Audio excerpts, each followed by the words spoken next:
오늘 본문에는 가나의 혼인잔치가 소개되고 있습니다.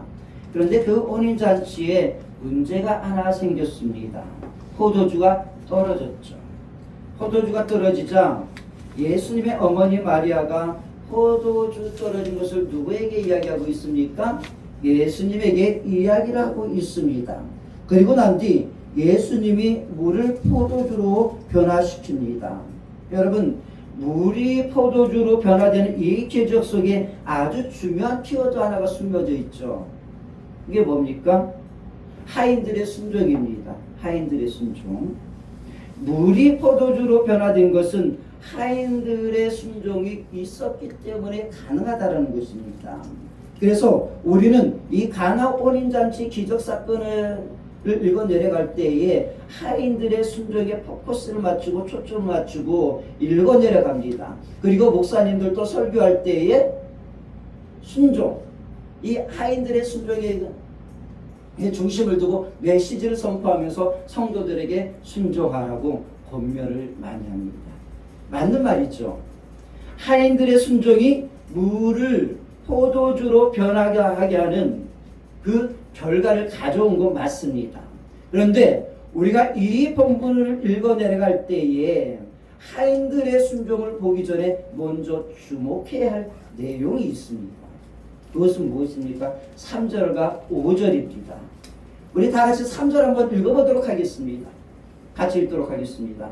자, 포도주가 떨어진지라 예수의 어머니가 예수에게 이르되 저들에게 포도주가 없다 하니. 자, 마리아가 포도주가 떨어졌다는 사실을 누구에게 이야기하고 있습니까?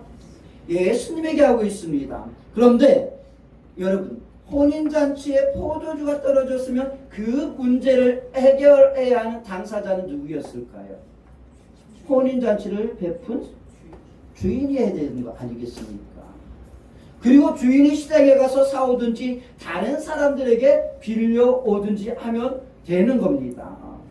여러분, 사실요, 포도주가 떨어졌을 때에 예수님 말고도 이 상황을 해결할 사람들이 있었을까요? 없었을까요? 충분히 있었겠죠. 있습니다.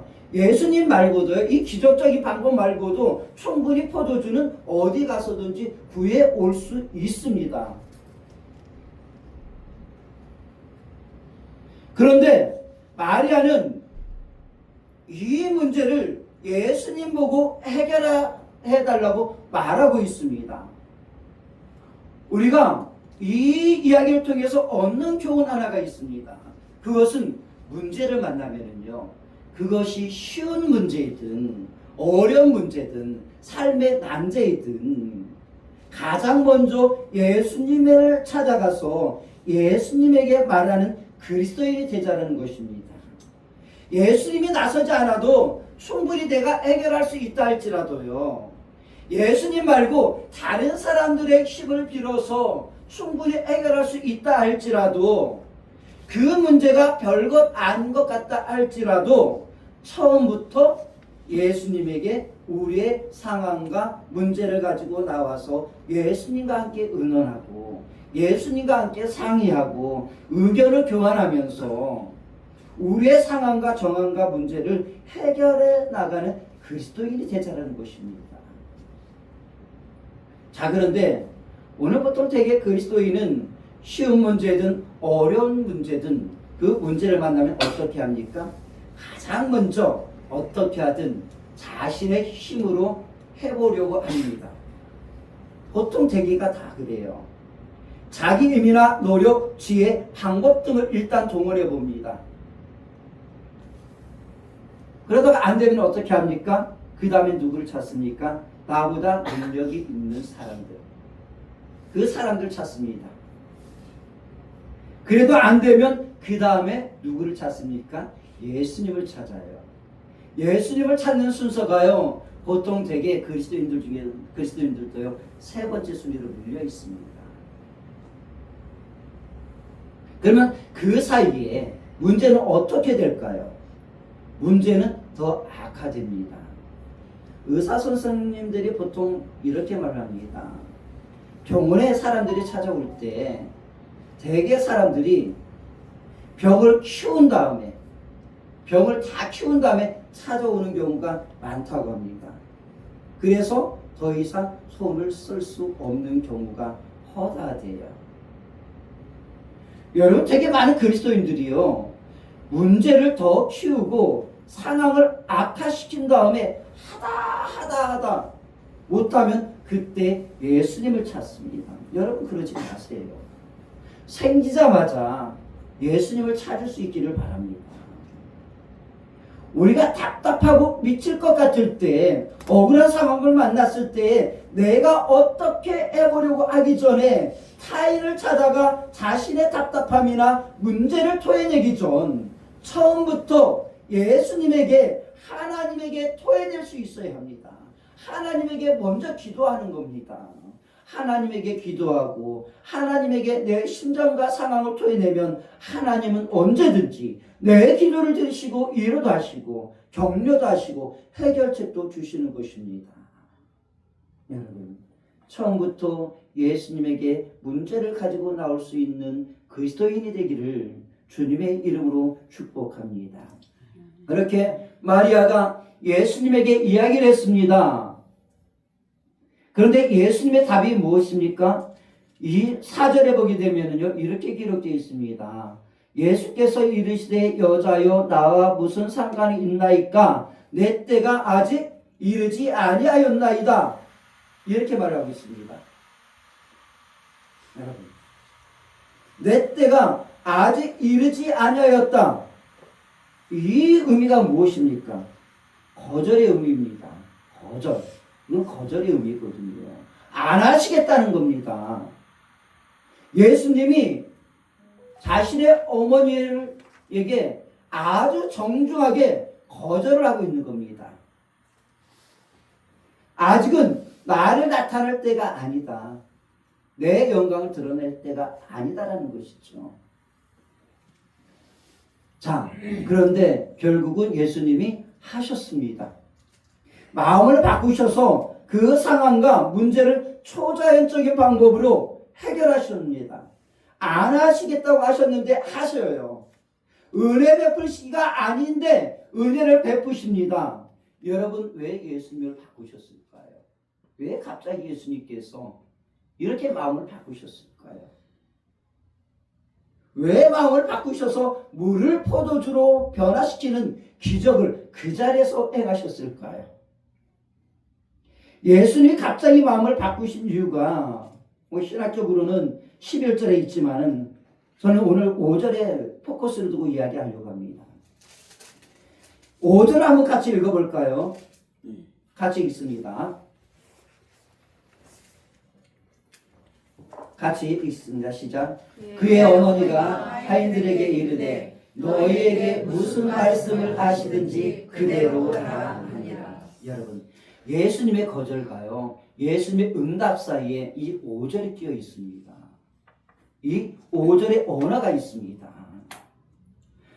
거절과 기적, 응답 사이에 끼어 있는 이 마리아의 언어, 3절과 5절의 이 언어가 예수님이 마음을 바꾸셔서 문제를 해결한 원인이 되는 겁니다. 예수님이 자기 영광을 나타내는 때를 앞당긴 겁니다. 여러분, 인간의 언어는요, 인간의 말은요, 인간의 기도는요, 하나님의 마음을 바꾸고 계획을 바꾸고 하나님의 은혜의 때와 축복의 때 기적의 시간을 앞당기는 신비한 능력을 가지고 있습니다. 성경에는요, 그런 이야기가 많아요. 하나님께서 마음을 바꾸신 이야기들이 많이 있습니다. 뜻을 바꾸신 이야기들이 많이 있습니다. 그 이야기들 몇 군데만 소개해 보려고 합니다. 창세기 32장에 보게 되어지면 이런 이야기 하나가 소개되어지고 있습니다. 모세가 시내산에 올라가서 40일 동안 금식 기도를 했습니다. 40일 동안 금식 기도를 하고 있었는데요, 그때 이스라엘 민족은 산 밑에서 무엇을 하고 있었습니까?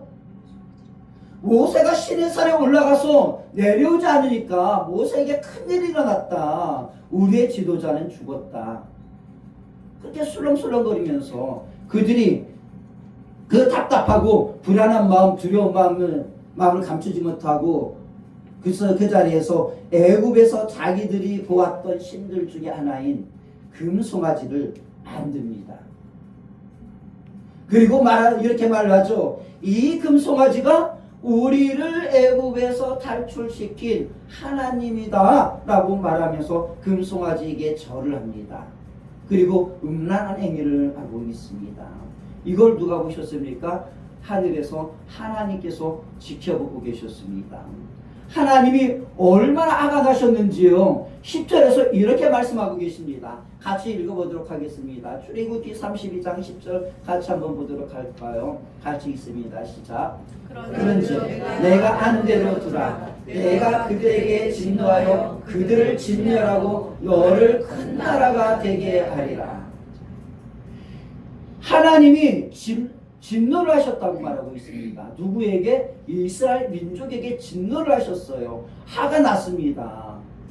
화가 나셔서 하나님의 계획은 어떤 계획이었냐면요, 이스라엘 민족을 진멸하고 모세를 통하여서 새로운 백성들, 새로운 민족을 형성하겠다라고 모세에게 말씀하고 있는 겁니다. 여러분, 그런데 그렇게 하셨습니까? 안 하셨습니까? 그렇게 안 하셨어요. 갑자기 하나님께서 이 출애굽기 32장 10절에 있는 이 말씀을, 이 계획을 바꿔버리십니다. 출애굽기 32장 14절 보게 되면요, 갑자기 하나님께서 이렇게 바꾸시는데요. 또 같이 한번 읽어보도록 하겠습니다. 하나님이 어떻게 마음을 바꾸셨는지요. 같이 읽어보도록 하겠습니다. 시작. 여호와께서 뜻을 돌이키사 말씀하신 하를 그 백성에게 내리지 아니하시니라. 뭐라고 말씀하고 계십니까? 여호와께서 뜻을 돌이키셨대요. 마음을 바꾸셨대요. 계획을 수정하셨대요. 화를 거두셨대요. 여러분, 하나님이 갑자기 뜻을 돌이키신 이유, 수정하신 이유가 무엇일까요? 출애굽기 32장 10절과 32장 14절 사이에 그 이유가 기록되어 있는데요. 그 11절서부터 13절에 보게 되면 모세의 기도가 들어있습니다. 제가 읽어보도록 하겠습니다. 모세가 그의 하나님 여호와께 구하여 이르되 여호와여 어찌하여 그 큰 권능과 강한 손으로 애굽 땅에서 인도하여 내신 주의 백성에게 진노하시나이까? 어찌하여 애굽 사람들이 이르기를 여호와가 자기의 백성을 산에서 죽이고 지면에서 진멸하려는 악한 의도로 인도해 내었다고 말하게 하시려 하나이까? 주의 맹렬한 노를 그치시고 뜻을 돌이키사 주의 백성에게 위안을 내리지 마옵소서. 주의 종 아브라함과 이삭과 이스라엘을 기억하소서. 주께서 그들을 위하여 주를 가리켜 맹세하여 이르시기를 내가 너희의 자손을 하늘의 별처럼 많게 하고 내가 허락한 이 온 땅을 너희의 자손에게 주어 영원한 기업이 되게 하리라 하셨나이다. 이런 기도를 드렸어요. 이런 기도를 드린 겁니다. 하나님이 이스라엘 민족을 진멸하시겠다는 그 계획과 그 진멸의 계획을 수정하신 이 수정 사이에는요, 모세의 이 위대한 기도가 있었던 것입니다. 중재의 기도가 있었던 겁니다. 하나님과 누구를? 인간 사이를 중재하는 이 중재 기도가 하나님의 마음을 돌이킨 것입니다. 우리의 기도는요, 하나님의 진노의 계획을 바꾸십니다. 우리가 때때로 하나님을 향하여서 하나님을 화가 나게 만들 때 있습니다. 그렇지 않겠습니까? 우리가 완벽하지 않잖아요. 그래서 우리가 삶을 살아가다 보면 의도치 않게 하나님을 진노하게 하고 하나님을 분노하게 하는 그런 언어들을 우리의 입술 속에서 나도 모르게 할 때가 있습니다. 그런데 그때 그런 하나님의 진노를 푸는 가장 좋은 방법은 하나님 앞에 나가 우리의 입술을 열어서 거룩한 언어와 사랑의 언어로 하나님 앞에 기도하는 겁니다. 이 기도에 누가 들어있습니까? 예수 그리스도가 들어있잖아요. 예수 그리스도가. 또 하나 보도록 하겠습니다. 열왕기하 20장에 보게 되어지면은 히스기야가 죽을 병에 걸렸죠. 죽을 병이 걸려있는 히스기야 앞에 이사야 선지자가 찾아와서 하나님의 계획을 이렇게 분명하게 선포합니다. 열왕기하 20장 1절에 보게 되면요, 그때에 히스기야가 병들어 죽게 되매 아모스의 아들 선지자 이사야가 그에게 나와서 그에게 이르되 여호와의 말씀이 너는 집을 정리하라 내가 죽고 살지 못하리라 하셨나이다. 이렇게 이사야가 하나님의 계획을 말하고 있습니다. 죽는다는 겁니다. 누가? 히스기야가. 하나님이 히스기야 왕의 생명을 취하시겠다는 겁니다. 이게 하나님의 뜻이었습니다, 여러분. 히스기야의 죽음을 선지자를 보내서 말할 정도로 한다고 한다면요, 히스기야가 죽는다는 것은 하나님의 확고한 뜻이고요, 확고한 의지입니다. 대선지자잖아요. 대선지자를 통하여서 이렇게 네가 죽어 이렇게 말할 정도로 한다고 한다면 죽는 게 하나님의 확고한 계획이라는 것이거든요. 그런데 여러분, 우리가 결과 알잖아요. 하나님께서 히스기야의 생명을 갑자기 몇 년 연장시킵니까? 15년을 연장시킵니다. 여러분, 분명히 죽는다고 이사야 선지자를 통해서요, 1시간도 안 돼서 말을 했어요. 죽음을 준비하라, 후계자를 세우라. 그런데 갑자기 바꾸셨습니다. 히스기야가 죽는다고 이사야를 통해서 말씀하시고 난 뒤에 갑자기 1시간도 안 돼서 바꾸십니다. 보게 되면요, 이렇게 이야기되고 있습니다. 이사야가 성전을 빠져나가기도 전에 하나님의 마음을 바꾸셨습니다. 성읍을 빠져나가기도 전에. 여러분, 우리 하나님이 이렇게 마음이 아침 다르고 저녁 다르신 분입니까? 아니잖아요. 하나님은 뜻을 세우면은 그 뜻을 쉽게 변화시키지 않는 분이십니다. 쉽게 바꾸시는 분이 아닙니다. 그런데 1시간도 안 돼서 이렇게 바꿨어요. 그 이유가 무엇일까요? 여러분, 히스기야가 이사야 선지자로부터 그 소리를 듣자마자 어떻게 했을까요? 2절에 보니까요, 열왕기하 20장 2절에 보게 되면은 이런 기록이 나타나 있습니다. 같이 20장 2절과 3절 같이 읽어보도록 하겠습니다. 있습니다. 시작. 히스기야가 낯을 강하고 여호와께 기도하여 이르되 여호와여 보아오니 내가 진실과 전심으로 주 앞에 행하며 주께서 보시기에 선하게 행한 것을 기억하소서 하고 히스기야가 심히 통곡하더라. 자, 뭘 했다고 말하고 있습니까? 기도했다라고 말을 하고 있습니다. 기도하는데 어떻게 기도했습니까? 두 개의 행동이 있죠. 첫 번째는 벽을 향해서 기도했다고 말하고 있습니다. 벽을 향했다. 여러분, 벽을 향했다는 것은요, 하나님만 보겠다는 의미입니다. 하나님만 보겠다.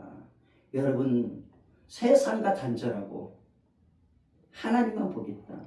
여러분, 기도할 때는요, 세상 보지 마세요.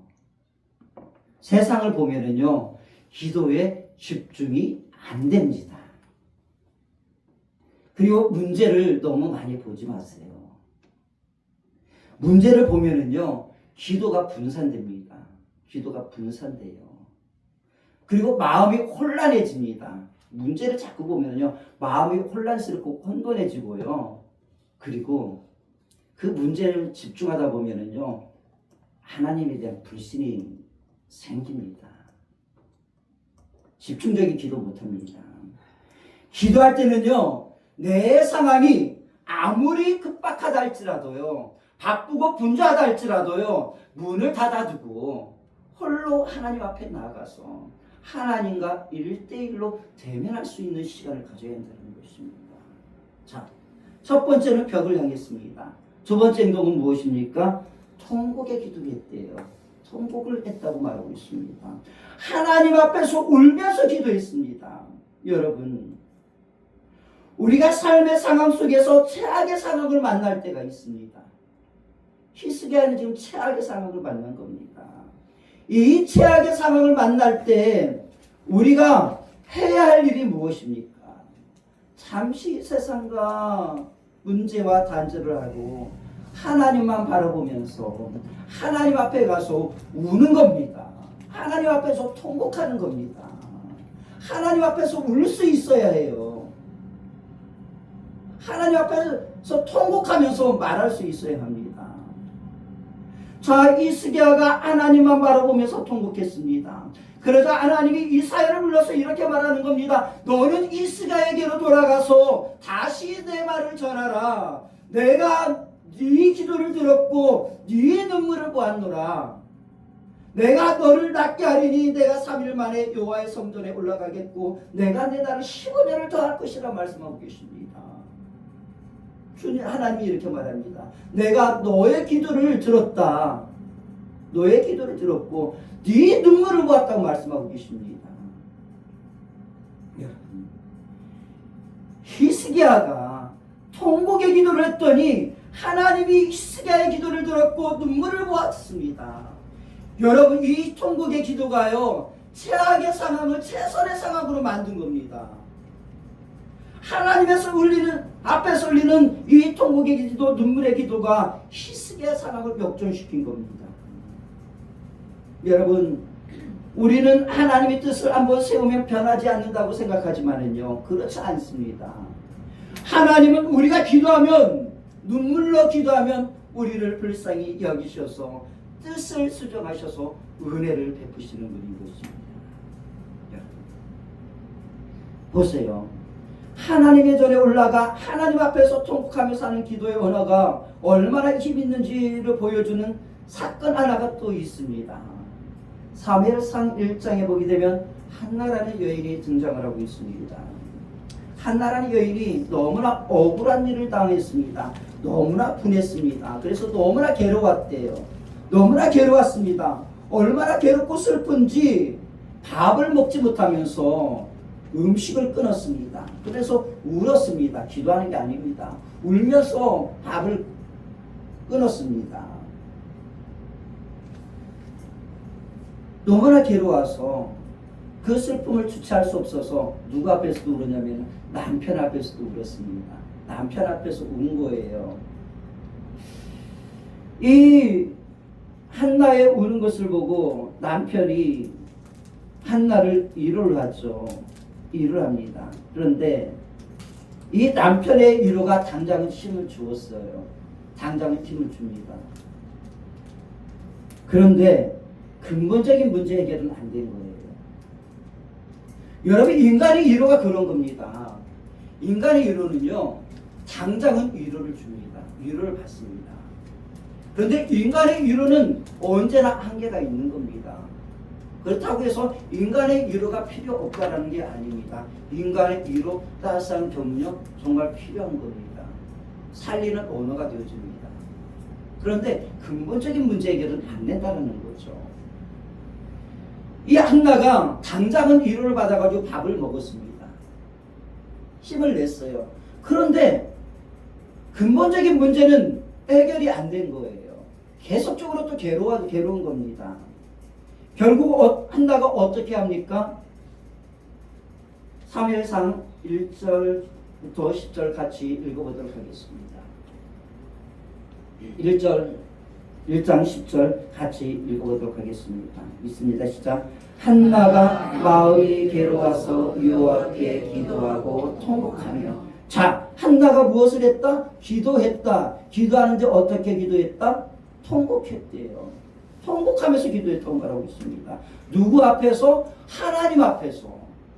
이 눈물의 방향을 바꾼 겁니다. 눈물의 방향을 누구에게서? 자신을 향하여서 눈물을 흘리던 것을 그리고 자신을 괴롭게 하던 사람을 향해서 눈물을 흘리던 방향을, 그리고 자신의 남편을 향해서 눈물을 흘리던 방향을 누구를 향해서 바꿨습니까? 하나님을 향하여 바꾼 겁니다. 하나님을 향하여 바꿨어요. 그는 이렇게 기도합니다. 같이 11절 읽어보겠습니다. 소원하여 이르되 만군의 여호와여, 만일 주의 요정의 고통을 돌보시고 나를 기억하사 주의 요정을 잊지 아니하시고 주의 요정에게 아들을 주시면 내가 그의 평생에 그를 여호와께 드리고 삭도를 그의 머리에 대지 아니하겠나이까. 이 한나가 눈물로 기도하면서 이 11절의 말씀을 가지고, 이 언어를 가지고 하나님 앞에 통곡하면서 기도한 겁니다. 이 통곡의 언어가요, 하나님 앞에 들린 겁니다. 이 통곡의 언어를 듣고 하나님께서 어떻게 하십니까? 한나라에게 사무엘이라는 아들을 허락하시잖아요. 여러분, 이 통곡의 기도가 없었으면요, 이스라엘의 위대한 선지자 사무엘이 태어나지 않는 겁니다. 이 통곡의 기도가 이스라엘의 역사의 물줄기를 바꾸는 위대한 선지자 사무엘을 태어나게 한 겁니다. 여러분, 통곡의 기도 자제하지 마세요. 하나님 앞에서 눈물을 흘리는 거 자제하지 마세요. 우리는요, 인간들은요, 오늘 이 땅의 사람들은요, 하나님 앞에서 눈물을 흘리는 것을 너무 자제하고 있어요. 특히 한국교회가 요즘 하나님 앞에 통곡을 잃어버린 시대입니다.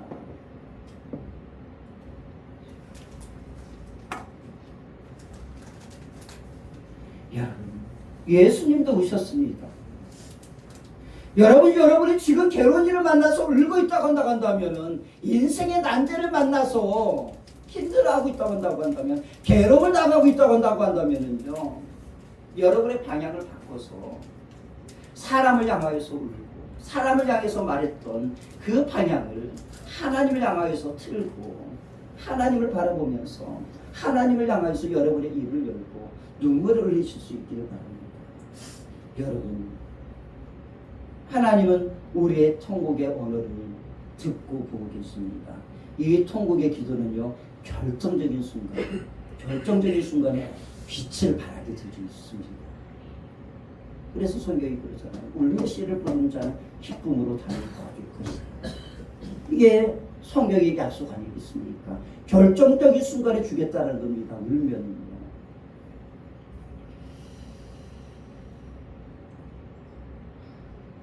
이제 예화 하나만 더 하고 말씀을 마치려고 합니다.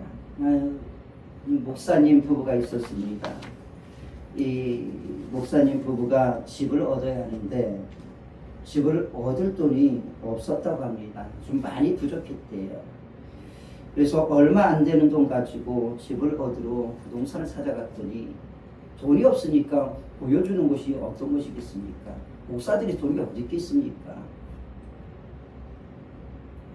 허름한 곳, 지하도 그냥 냄새나고 시궁창 같은 그런 것만 보여주더래요.